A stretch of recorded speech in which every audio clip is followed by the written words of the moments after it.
We cannot run away from what we are seeing today, particularly now that we have, the devolved system of governance. We are likely to see a lot of boom in terms of infrastructure development. We are likely to see population expanding back, in the rural areas. Yes. How prepared are we as a country to also accommodate this, particularly given that we are likely to start seeing once again, the issue about encroachment of forests as the population begins to expand also at that level? Yes. You're very right. That the devolution, as we all wanted it as Kenyans, was to reduce the rural-urban migration, where people are moving from the rural areas and everything is being done in Nairobi. As a businessman, I had seen in the past, almost 80% of the trading of this country was being done in Nairobi. So you see that now we're trying to move about 20%, some areas 15%, to devolution, roads and everything else. It's being devolved. So at the end of the day, resources that will go to rural areas will move from 80%, that is being, with the population of about 80% of the business being done in Nairobi, and a population of about 4.5 million people in one city, being moved back to the rural areas. So capacity in those rural areas is still quite limited, because there are some people who are still skeptical about, are we going back to utilize these funds or address this funds issue? This devolution work. This devolution work and what have you. But if you see, even in the county headquarters, everything is appreciating. Value of land is appreciating. Rental income is going up, because there is the availability is not there. Lack of contractors, lack of artisans and stuff, because they're all concentrated in the capital cities. So, as you said, these are the opportunities, and these are things governors should now look at, is that we don't do it the way we've done it in Nairobi, turn Nairobi into a jungle city, and even almost depleted our small forests that we had with Nairobi. I mean, if we didn't put a strong foot on Karura have gone. And you can imagine the carbon emissions that you have in a city like Nairobi. I was in China the other day, and you cannot see you cannot see blue sky because of the issue of development and growth. The carbon emissions are so much that it has affected the environment. I mean, in big cities, sometimes you find there's soot everywhere. Even if you blow your nose, you find there's no clean air. You don't see a clear blue sky. So the fact that we can plan now for the future. I mean, hilltops. We should afforestate our hilltops. Those are supposed to be riparian areas, and do that all over the place. All right. What are some of the threats that are there that are facing conservation of forests within our country? Even as we talk a lot about afforestation and trying to get back our 10% forest cover. What are some of the threats that are still imminent for us? Threats is, as we all know, is that population is increasing. As population increases, there's a demand for land. So people look at the easiest land to get is to go into the forest and remove it, and people go and live there.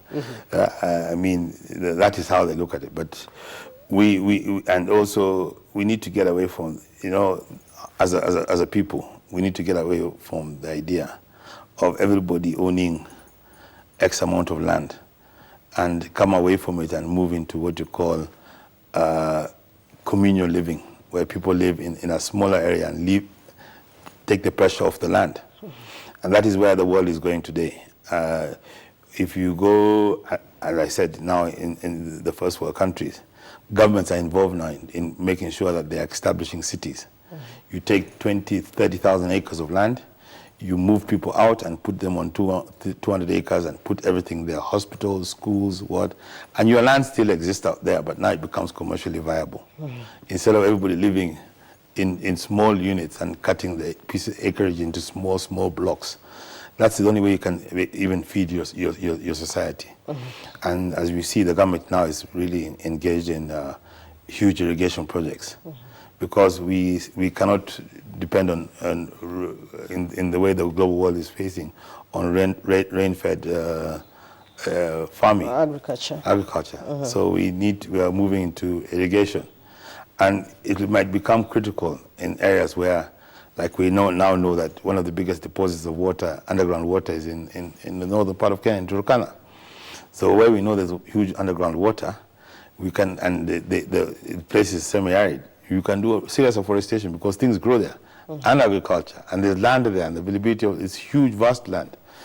It's surprising today in Africa, where we have water rivers still flowing on the surface. We cannot connect canals running across provinces where there are big water sources, because that's what's supposed to be done. And then those canals are used for transport, water transport, at the same time used for irrigation.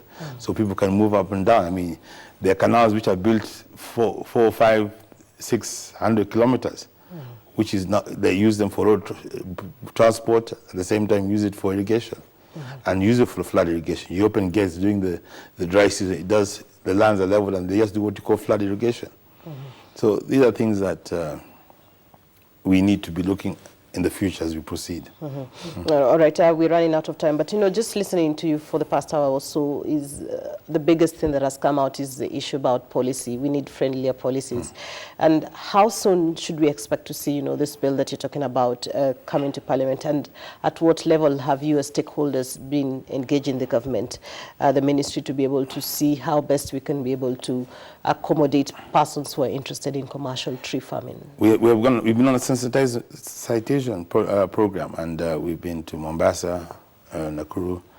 Last week on Friday, we were in Kisumu, trying to get the farmers together, some policymakers, to tell them that this is what we're trying to do as an organization. We want other organizations to join us.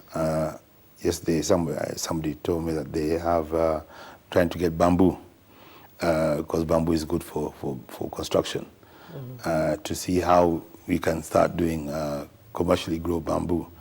And there are also various varieties, as of bamboo, which can be used for construction. So we're today and tomorrow we are going to be in meetings at the Boma Hotel to discuss, and we've got some legal people to assist us to go through the bill, and we have got them to try and incorporate countries where serious commercial forests have taken place, like in South Africa, Uganda, Tanzania, Finland, to try and put this policy together and see and identify which are the key initiatives that can be taken to propel commercial forest growing in this country. So we're working on that, and we're doing this voluntarily. We're not being paid for it. I mean, we're just organizing with our small resources to put this thing to work, because we think that Kenya has a future in this, especially that we have vast land that is not being utilized. And as you see, the law is now being established. You will see the big landowners in this country. They are now engaging they are planting forests in land, because you're being told, if you don't utilize your land, you're going to be taxed. And once you're taxed for lack of utilization, if you're not able to pay those taxes, that land will be reallocated back to maybe the county government and given to people who want to utilize it. So these are things to put in productive use. Yeah. Just going forward, how soon do you think we are going to realize the the green economy that we are so keen on as a country? I truly don't know answer that question, because I'm not an expert in that field. But I think the experts might be able to answer that. But just given, how many people are interested in, growing trees, from where you have come from, and how many stakeholders have you actually met who are saying, we really need to work on growing of trees if we are to change this? As what has been established now in the private sector is about 16,000 hectares. Most of them are big tea estates that have done the trees. But people are beginning to know that this is something that can be commercially viable. So with the policy, I think we've got 2 months that it's going to be taken to Parliament. But because we have now engaged government, and now we're telling them, we as commercial farmers, we need to be engaged in this policy of yours. So you stop thinking of government, like government always thinks, and get away from government to commercial. We hope that they will take us seriously. We hope other farmers will join us. We hope we'll work together in making this thing succeed.